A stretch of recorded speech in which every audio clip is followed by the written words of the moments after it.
Hello दोस्तों, स्वागत है आपका अपने YouTube channel your GS guide में।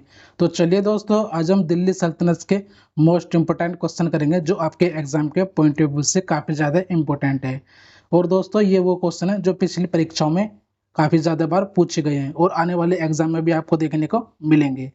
दोस्तों, चैनल पर नए हो तो चैनल को सब्सक्राइब करें, वीडियो को लाइक शेयर कमेंट जरूर किया करें, जिससे हम आपके लिए ऐसी कंटेंट तैयार करें और आपको प्रोवाइड करा सकें। चलते हैं क्वेश्चन नंबर फर्स्ट की ओर।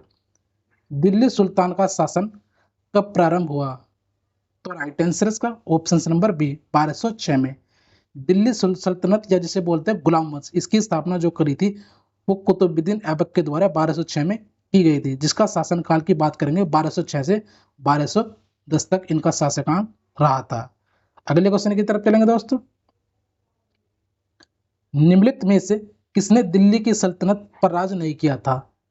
तो राइट आंसर इसका ऑप्शन नंबर डी गौरी वंश। बाकी देखेंगे गुलाम वंश, इसके संस्थापक कुतुबुद्दीन ऐबक थे।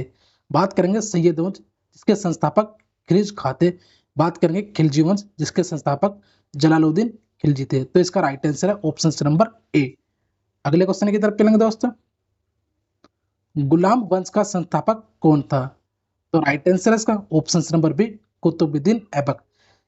कुतुबुद्दीन ऐबक के द्वारा कुतुब मीनार की नींव जो रखी गई थी वो 1199 ईस्वी में लिखी गई थी और इनकी पोलो चौगान खेलते हुए 1210 में मृत्यु हो गई थी। ये भी आपको याद रखना है।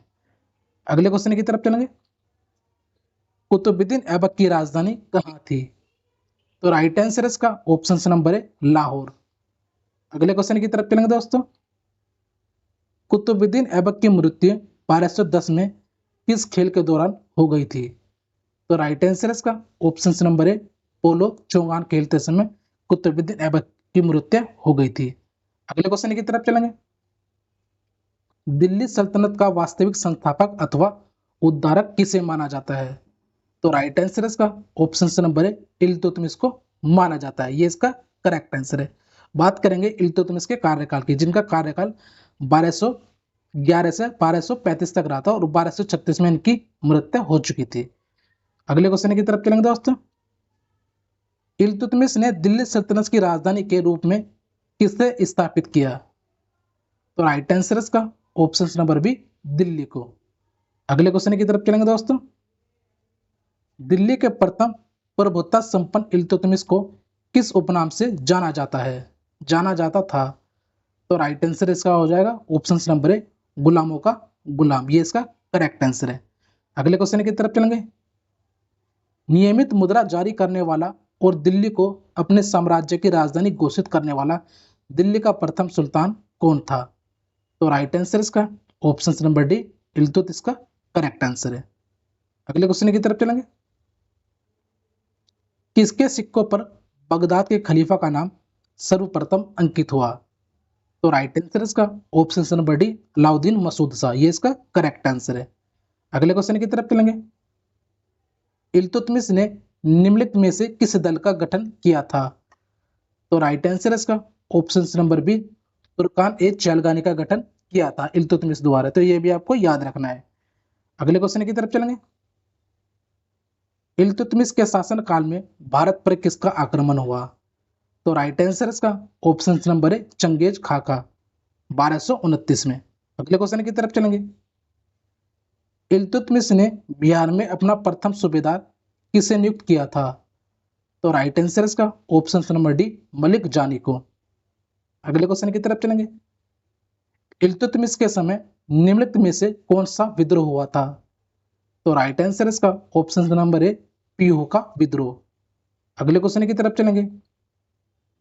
इनमें से किस मंगोल नेता कमांडर ने भारत पर आक्रमण करने के लिए सिंधु नदी पार नहीं की? तो राइट आंसर इसका ऑप्शन नंबर है चंगेज खान। ये इसका करेक्ट आंसर है। अगले क्वेश्चन की तरफ चलेंगे। निम्नलिखित में से कौन भारत की प्रथम महिला शासिका थी? तो राइट आंसर इसका ऑप्शन नंबर है रजिया सुल्तान। काफी ज्यादा बार ये क्वेश्चन पूछा गया तो आपको याद रखना है।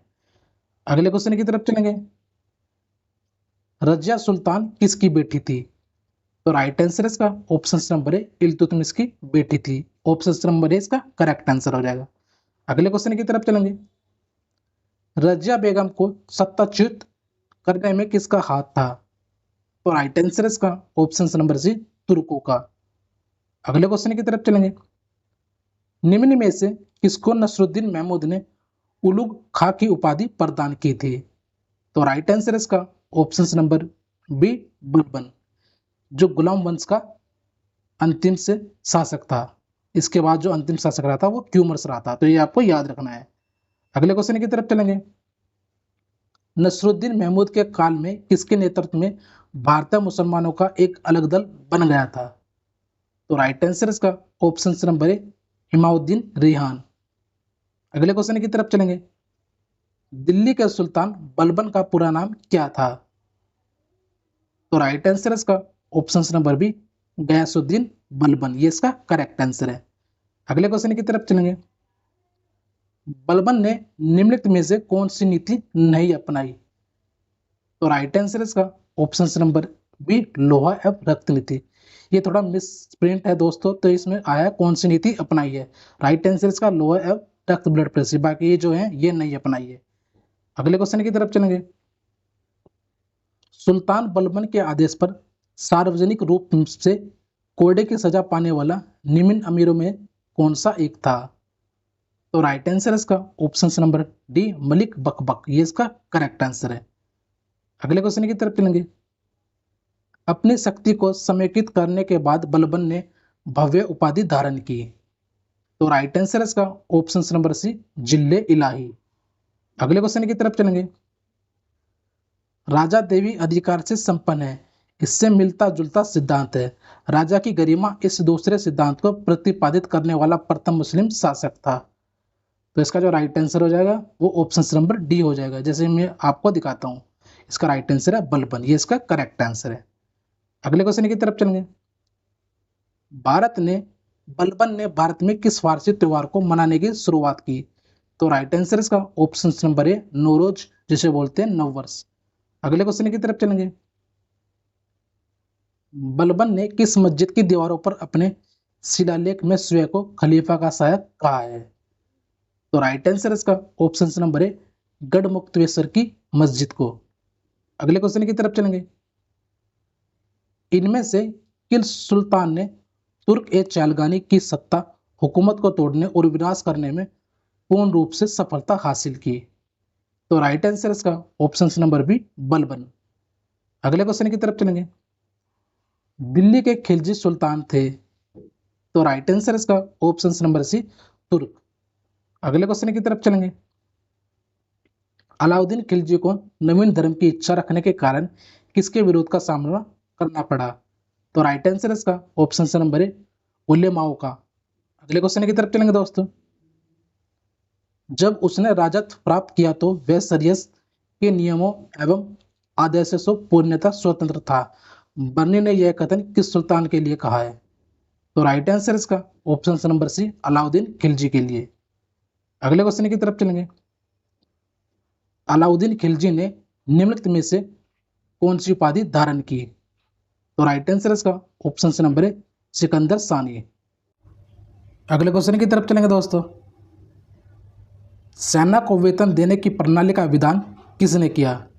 तो राइट आंसर इसका option number C, Alauddin Khilji ने। अगले क्वेश्चन की तरफ चलेंगे।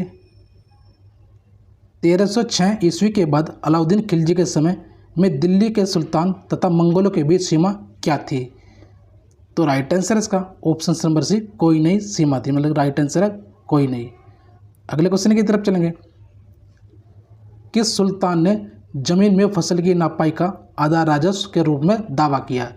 तो राइट आंसर इसका option number C, Alauddin Khilji. अगले क्वेश्चन की तरफ चलेंगे। तृतीय मंगोल आक्रमण में निम्न में से कौन सा सेनानायक वीरगति को प्राप्त हुआ? तो राइट आंसर इसका ऑप्शन नंबर सी, जाफर खां। अगले क्वेश्चन की तरफ चलेंगे। कौन सा फारसी इतिहासकार अलाउद्दीन खिलजी के साथ उसके चित्तौड़ अभियान में गया था? तो राइट आंसर इसका ऑप्शन नंबर ए, अमीर खुसरो। अगले क्वेश्चन की तरफ चलेंगे दोस्तों। अलाउद्दीन खिलजी के आक्रमण के समय देवगिरी का शासक कौन था? तो राइट आंसर इसका ऑप्शन नंबर ए, रामचंद्र देव। अगले क्वेश्चन की तरफ चलेंगे। अलाउद्दीन खिलजी ने मूल्य नियंत्रित नीति किसके लिए लागू की थी? तो राइट आंसर इसका ऑप्शन नंबर है सैनिकों के लिए। अगले क्वेश्चन की तरफ चलेंगे।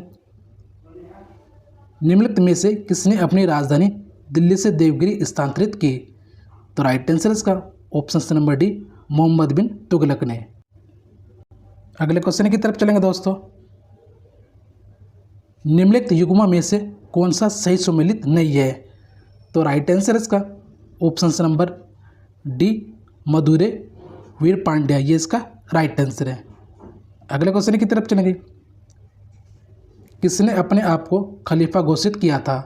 तो राइट आंसर इसका option number D Mubarak Shah Khilji. अगले क्वेश्चन की तरफ चलेंगे। मुबारक शाह खिलजी ने कौन सी उपाधि धारण की थी? तो राइट आंसर इसका ऑप्शन नंबर डी खिलाफत उल लह। अगले क्वेश्चन की तरफ चलेंगे। तुगलक वंश का संस्थापक कौन था? तो तुगलक वंश का जो संस्थापक था तो हो जाएगा इसका राइट आंसर ऑप्शन नंबर है गाजी मलिक। अगले क्वेश्चन की तरफ चलेंगे। गाजी मलिक किस वंश का संस्थापक था? तो राइट आंसर इसका ऑप्शन नंबर है तुगलक वंश का। अगले क्वेश्चन की तरफ चलेंगे। अलाउद्दीन खिलजी के निम्न सेनाध्यक्षों में से कौन सा तुगलक वंश का प्रथम सुल्तान बना? तो राइट आंसर इसका ऑप्शन नंबर है गाजी मलिक। अगले क्वेश्चन की तरफ चलेंगे। कृषि को समुन्नत करने के लिए नहर खुदवाने के संदर्भ में 13वीं शताब्दी का निम्नलिखित में पहला शासक होने का श्रेय किसे दिया जाता है? तो राइट आंसर इसका ऑप्शन नंबर है गयासुद्दीन तुगलक को। अगले क्वेश्चन की तरफ चलेंगे। गयासुद्दीन तुगलक ने खालसा क्षेत्र में भूमि की नपाई के स्थान पर कौन सी पद्धति लागू की? राइट आंसर है ऑप्शन नंबर डी कनकुत प्रथा। अगले क्वेश्चन की तरफ चलेंगे दोस्तों। मोहम्मद बिन तुगलक को किस उपनाम से जाना जाता है था? तो राइट आंसर इसका ऑप्शन नंबर बी मनियारों का राजकुमार। अगले क्वेश्चन की तरफ चलेंगे। दशमलव प्रणाली पर आधारित सेना का गठन किया था? तो राइट आंसर इसका ऑप्शन नंबर है मोहम्मद बिन तुगलक ने। अगले क्वेश्चन की तरफ चलेंगे। निम्न में से किसने सबसे अधिक दिनों तक शासन किया? तो राइट आंसर इसका option number B Mohammad bin Tughlaq ने। अगले क्वेश्चन की तरफ चलेंगे। मोहम्मद बिन तुगलक निम्नलिखित में से किस विधा में निपुण था? तो राइट आंसर इसका ऑप्शन नंबर डी ये सभी, खगोल शास्त्र, गणित, आयु विज्ञान, ये इसका राइट आंसर है। अगले क्वेश्चन की तरफ चलेंगे। मोहम्मद बिन तुगलक ने निम्नलिखित में से किस एक नवीन विभाग की स्थापना की? तो राइट आंसर इसका ऑप्शन नंबर है अमीर ए कोही की। अगले क्वेश्चन की तरफ चलेंगे। मोहम्मद बिन तुगलक ने दिल्ली के स्थान पर नवीन राजधानी किसे बनाया? तो राइट आंसर इसका ऑप्शन नंबर है दौलताबाद। अगले क्वेश्चन की तरफ चलेंगे। मोहम्मद बिन तुगलक हिंदुओं के किस त्यौहार में भाग लेता था? तो राइट आंसर इसका ऑप्शन नंबर है होली में। अगले क्वेश्चन की तरफ चलेंगे। मध्यकालीन यात्री एवं लेखन इब्न बतूता किस देश का निवासी था? तो राइट आंसर इसका ऑप्शन नंबर बी मोरक्को का। अगले क्वेश्चन की तरफ चलेंगे। निम्नलिखित में से कौन पहला सुल्तान था जिसने भारत में सांकेतिक मुद्रा का प्रचलन किया था? तो राइट आंसर इसका ऑप्शन नंबर सी मोहम्मद बिन तुगलक। अगले क्वेश्चन की तरफ चलेंगे। किसने सल्तनत काल में डाक व्यवस्था का विस्तृत विवरण दिया है? तो राइट आंसर इसका option number B Ibn Battuta ने। अगले क्वेश्चन की तरफ चलेंगे। मोहम्मद बिन तुगलक ने कौन सा सामाजिक कार्य किया? तो राइट आंसर इसका ऑप्शन नंबर बी सती प्रथा पर रोक। अगले क्वेश्चन की तरफ चलेंगे। मुरिस मोरक्को यात्री इब्न बतूता किसके समय में भारत आया? तो राइट आंसर इसका option number D Muhammad bin Tughlaq के समय। अगले क्वेश्चन की तरफ चलेंगे। Very very important. सर्वप्रथम लोक निर्माण विभाग की स्थापना की? तो राइट आंसर इसका option number C Firoz Shah Tughlaq ने। अगले क्वेश्चन की तरफ चलेंगे। दिल्ली के किस सुल्तान ने सबसे अधिक नहरों का निर्माण किया था? तो राइट आंसर इसका ऑप्शन नंबर है फिरोज शाह तुगलक ने। अगले क्वेश्चन की तरफ चलेंगे दोस्तों।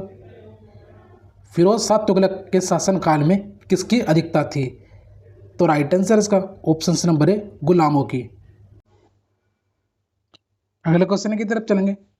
निम्नलिखित में से कौन सा शहर फिरोज शाह तुगलक द्वारा स्थापित नहीं किया गया था? तो राइट आंसर इसका ऑप्शन नंबर सी फतेहपुर। बाकी फतेहाबाद, जौनपुर, हिसार ये सभी फिरोज शाह तुगलक द्वारा स्थापित किए गए थे। अगले क्वेश्चन की तरफ चलेंगे।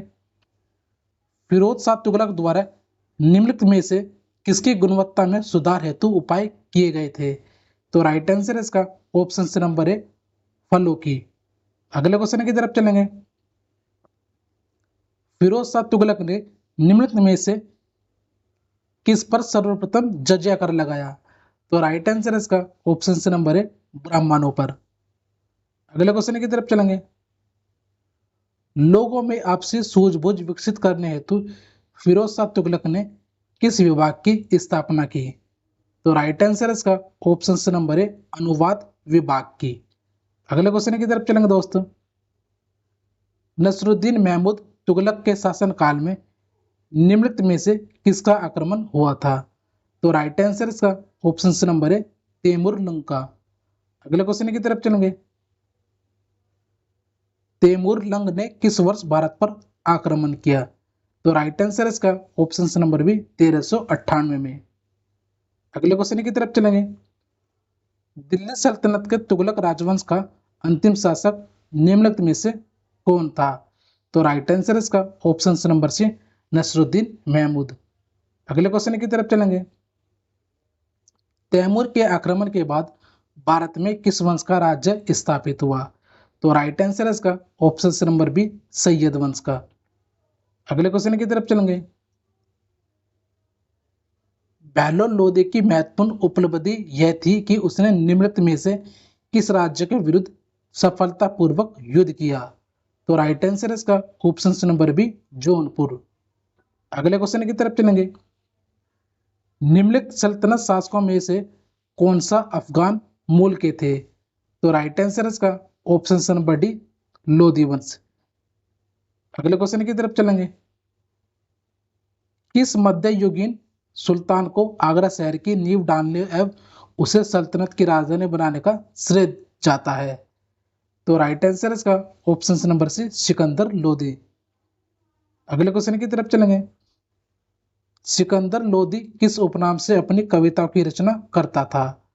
तो राइट आंसर इसका ऑप्शन नंबर ए गुलरुखी। अगले क्वेश्चन की तरफ चलेंगे। आगरा नगर की स्थापना किस शासक ने की? तो राइट आंसर इसका option number A Sikandar Lodi ने 1504 में। अगले क्वेश्चन की तरफ चलेंगे। लोदी वंश का अंतिम शासक कौन था? तो राइट आंसर इसका option number B Ibrahim Lodi. अगले क्वेश्चन की तरफ चलेंगे। सल्तनत काल में किस भाषा को राजभाषा का दर्जा दिया गया? तो राइट आंसर इसका ऑप्शन नंबर बी फारसी भाषा को। अगले क्वेश्चन की तरफ चलेंगे।